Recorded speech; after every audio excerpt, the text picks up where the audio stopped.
A fruit orchard is one of the best investments for a garden, and with a little time and effort early on, it can provide us with bountiful summer and autumn harvests for decades. Winter is one of the best times to be planting up fruit trees, and today I'm excited to be planting up a few different varieties in a new fruit orchard at the back of my forest garden. I'll be showing you the whole process from start to finish so you can see how I build the foundations of my forest garden design, how I go about choosing a planting site for my fruit trees, why I don't put amendments in the planting hole, and which direction I plant my trees to ensure maximum wind protection. So there's lots of different types of things to consider when you're choosing a fruit tree for your garden. Some more obvious things might be what sort of fruit you actually want to grow, what you plan on doing with the fruit, how fast growing the tree is, but there's also other things like what sort of wildlife might it bring to the garden and will it provide year-round interest. So for example, cherry trees, they have a beautiful spring cherry blossom, and that's something that you might want to consider if you want to brighten up your garden in the drabber months. So there's really just two times of the year where it's not recommended to be planting out fruit trees, and the first is in the middle of summer between about May and August, because that's when the trees put out their fastest rate of growth. So as I said, planting during the winter is usually the best time for fruit trees, but avoid doing it when the ground is too frozen. Bare root trees should ideally be planted straight away, but if that's not possible then you can store them in the garage, just in kind of like a pile of compost, or you can heal them into a little trench in the ground as well. Bare root trees can only be planted when the trees are dormant, so usually between end of November to around February. Container grown trees are a little less fussy and they can be planted anytime between September to mid-May, but same with the bare root trees. If you are planting in the middle of winter, then it's best to wait for a mild spell. So for a little bit of context on my growing space, just behind the pond there is kind of like my woodland area, but this space here is where I'm going to fit 3 or 4 more trees. And then I'm actually lucky enough to have an already established fruit orchard up in my first plot, which is just here. So this is the space where I'm going to be planting the majority of my fruit trees. And there's lots of things to think about when you're deciding on a location for your fruit tree. Things like how much sunlight does it get, how exposed the area is, what the soil type is like, whether it's dry, sandy, whether it's on the slope, and also what size and shape the mature tree is going to be as well. The ultimate size of a fruit tree, so its mature height and spread, is down to a number of different characteristics from the local climate, the soil conditions, and within species as well. So some species naturally do tend to be more vigorous than others, but ultimately it is down to the rootstock which determines the size of the tree itself. The spade is freezing, so put my gloves on.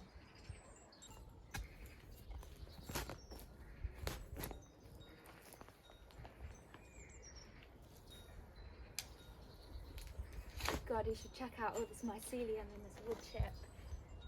It's absolutely covered in mycelium. That is a sign of a healthy floor. Check out all of this mycelium. That is all of the fungal network from mushrooms. This particular mushroom is likely a saprophyte, which means it breaks down dead and decaying organic matter in the soil and helps to release those nutrients back into my garden.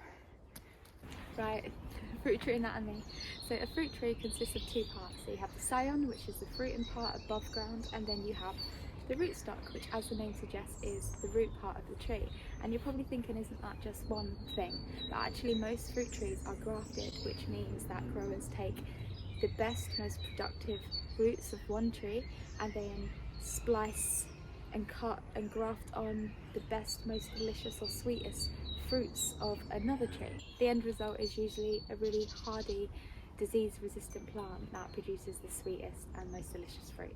You can usually see the graft join or the union on a young fruit tree, and it's usually a few inches above soil level. On this one it's a foot above soil level. I can see it here, and it's this slanted grafting type scar mark that's left on the trunk here.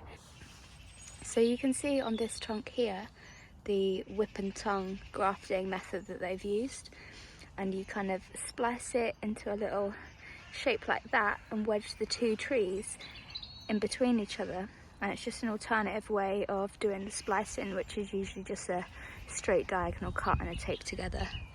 And this way yeah, it just kind of gives itself compression and pressure by pushing into each other. It's quite a clever little method, and this one looks absolutely almost seamless. So this works because the two trees would have been very closely related to each other. Plum and apricot and peaches can all be grafted onto plants interchangeably, so it just goes to show how closely those family trees are related. So most rootstocks will actually grow edible fruit if just left, but the fruit will probably be small or pretty undesirable, so that's why growers tend to graft more desirable scions onto vigorous and productive rootstocks. So as for spacing, it does vary between species to species, but a general rule is that your dwarf rootstock is between 8 and 10 feet apart, your half standard is around 15 feet apart, and your fully sized or mature trees should be around 20 to 35 feet apart. So now that I've dug my hole for my tree, I want to be making sure that I'm popping it in the correct direction, and in my case that would be this direction. And I've made that decision because the scion portion of the graft union, which is here, the V wants to be perpendicular to the direction of the prevailing winds. Now this isn't something that you have to do, you can plant your tree any which way that you want to, but it's just something that I learned at the nursery that I volunteered at, and it's something that I've just done ever since I'm planting my fruit trees.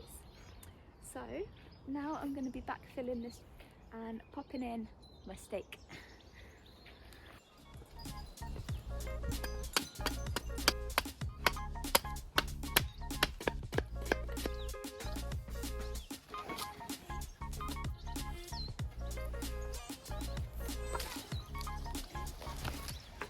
Most fruit trees would benefit from some sort of support for the first couple of years after planting them out, and it's just a case of deciding whether you need a post or a stake. I'm just going to use a fairly thin stake for mine because mine are just dwarf rootstocks. But if you are planting out something that's going to be a lot bigger, then you'll probably want to be consider getting a post. So I just want to be hammering this about 60 centimetres into the floor, and then I'm going to take off one of the rubber ties from my mature fruit trees and swap it out and put it on this one.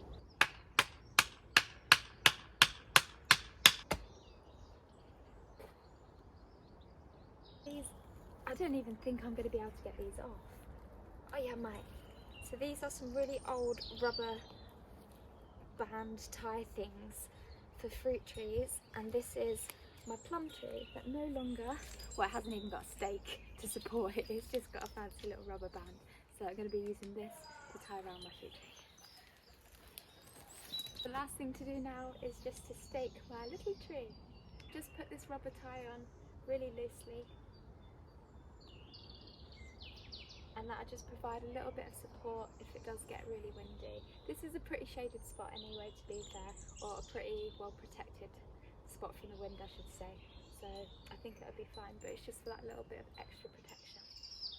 So all that's left to do now is snip off any little broken branches if any got caught as you were planting. This one looks fine, so I'm just going to leave that. So because this is obviously the first year that I'll be planting this tree out, I'm not going to be letting it fruit.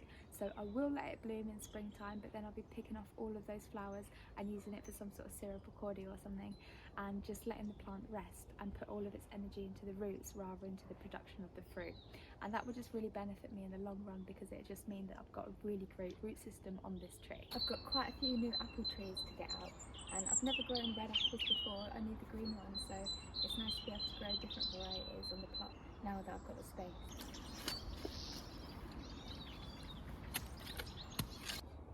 Right, so I've just dug this hole for the fruit tree. It's about 3 times as wide as the container and just as deep.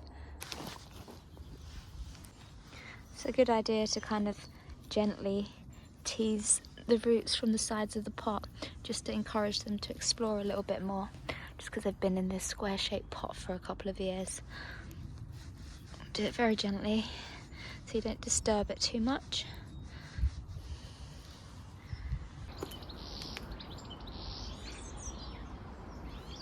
So you want the soil line to be exactly level with the container. So a good way to check is just to pop your spade over the hole and see how much it needs to come up. So I'm a good couple of inches from the surface.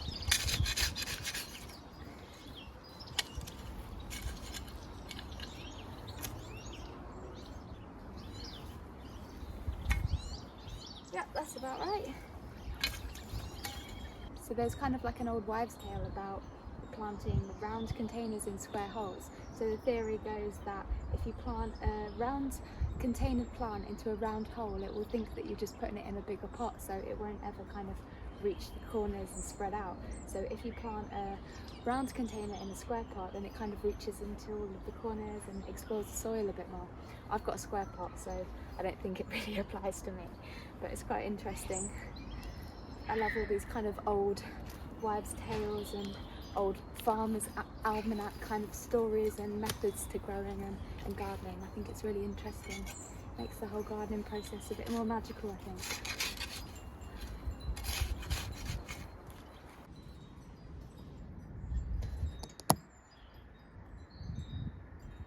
Little robins on quality control. What do you think? It's not finished yet, mate, so don't judge me too soon.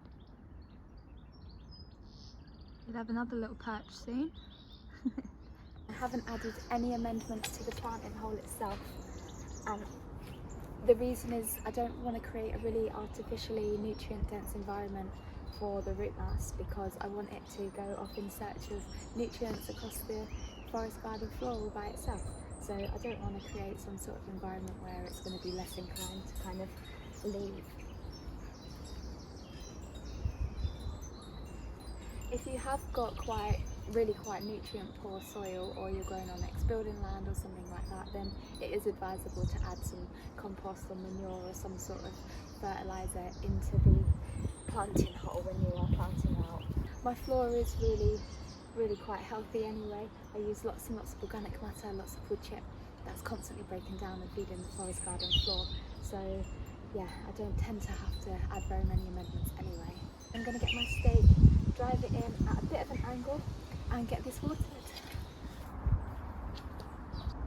So I want to be hammering it in, and I want the point to be about here on the tree because I want a little bit of sway. It's the swaying in the wind that actually increases the trunk strength at the bottom. So if I leave it to be able to sway a little bit, it will gradually thicken up and get a little bit stronger.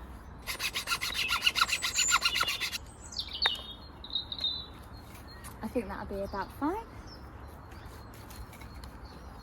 When we're planting the stakes, they should be on the side of the prevailing winds.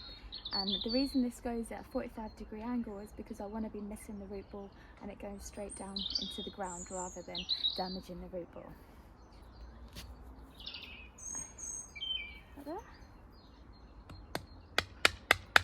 And a mallet would be much better because I did it on the tree over there and just totally split the wood and then hurt my hand. So this is the 45-degree angle staking that I've used on this tree. On the first tree that I did was just an upright staking, and there's a few different ways of doing it depending on if you're growing on the slope, how windy your plot is. And at the top I just did an upright staking because it's a fairly flat kind of surface, and I did it a bit further away so it still missed the root ball, and I've just tied it quite loosely. Whereas this one, it's a little bit more of on the sloping slant here, so I've done an angled staking so I can get the stake a little bit closer to the tree. If you don't have any rubber tree ties for your trees, you can just repurpose an old pair of tights or leggings. These are a pair of thermals that I've had sat in the shed for a couple of years, and you can just kind of cut this into strips and use this to tie your tree.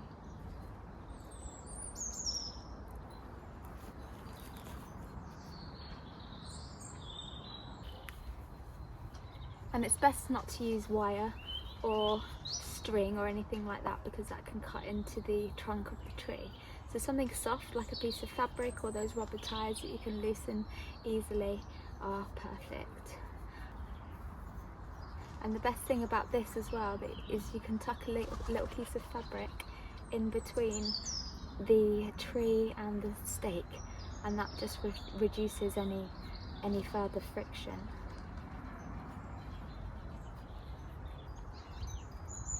There you go, one secure tree. And then you want to check it for any broken limbs, any broken sticks, because these probably won't heal themselves. So this all looks like it's in good condition, so I'm going to leave this be.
So in the spring, when it starts to put out some green leaves, make sure that it gets at least a full watering can of water every single week, just to make sure that it establishes really well. The first 3 years are the most decisive, so it's really important that we look after them for the first 3 years, and then they'll look after us.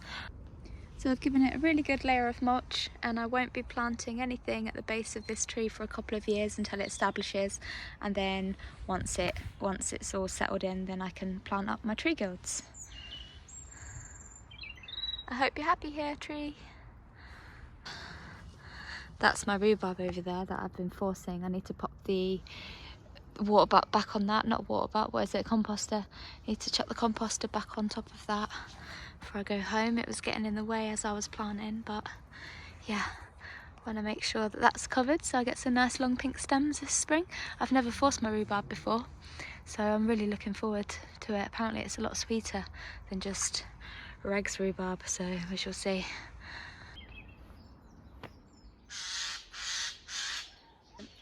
These fucking crows, man. I think they're doing it on purpose. Oh, it's a jay! They're jays! They're jays! Oh, they're beautiful. I changed my mind, they're really nice.